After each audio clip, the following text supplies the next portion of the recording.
Hi friends, எல்லாம் எப்படி இருக்கீங்க? இன்றைக்கி என்ன பார்க்க போகிறோன்னா, நம்ம வீட்லேயே சிக்கன் பீஸா செய்ய போகிறோம். எப்படி செய்கிறதுன்னு பார்க்கலாம். இனிமேல் கடையிலே வாங்க வேணாம்.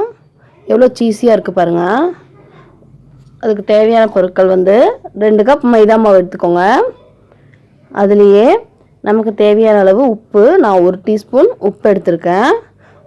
ஒரு அரை டீஸ்பூன் சோடா உப்பு ஆட் பண்ணியிருக்கேன். இப்போது தேவையான அளவு தண்ணி ஊற்றி கொஞ்சம் கொஞ்சமாக பிசைஞ்சு எடுத்துக்கோங்க. நல்லா சாஃப்டாக இருக்கணும். எண்ணெய் மேலே அப்ளை பண்ணி மூடி வச்சுருங்க.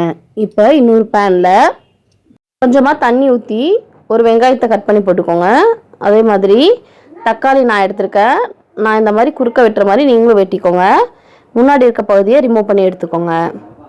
இப்போது நான் ஒரு 4-5 தக்காளி எடுத்திருக்கேன். அதையும் இதில் போட்டுக்கலாம். அதுக்கப்புறம் நான் 4 வரமிளகாய் எடுத்திருக்கேன். அதையும் சேர்த்து நல்லா பாயில் பண்ணி எடுத்துக்கோங்க. இந்த மாதிரி இருக்கணும், தோல் தனியாக வரணும். இப்போது அரைச்சி எடுத்துக்கலாம்.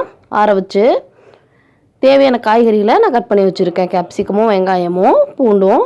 இப்போ ஒரு பேனில் எண்ணெய் ஊற்றி பூண்டு, அதுக்கப்புறம் நம்ம அரைச்ச விழுதியும் சேர்த்துட்டு உப்பு, டொமேட்டோ சாஸ், சர்க்கரை இதெல்லாம் ஆட் பண்ணிக்கிறோம். இந்த பதத்துக்கு வந்தோடனே ஆஃப் பண்ணிடுறோம். அடுத்தது நம்ம மாவு பிசைஞ்சு வச்சதை ரவுண்டாக கட் பண்ணிக்கணும். ஒரு ஃபோர்க் வச்சு இந்த மாதிரி குத்தி விட்டுக்கோங்க. அப்போ தான் மசாலா உள்ளே இறங்கும்.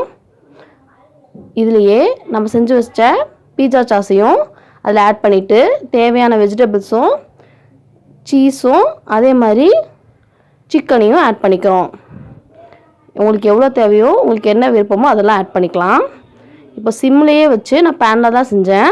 உள்ளே ஒரு தண்ணி வச்சு மூடி வச்சு ஒரு 10 நிமிஷத்தில் எடுத்தால் ஈஸியான ஹோம்மேட் சிக்கன் பீஸா ரெடி.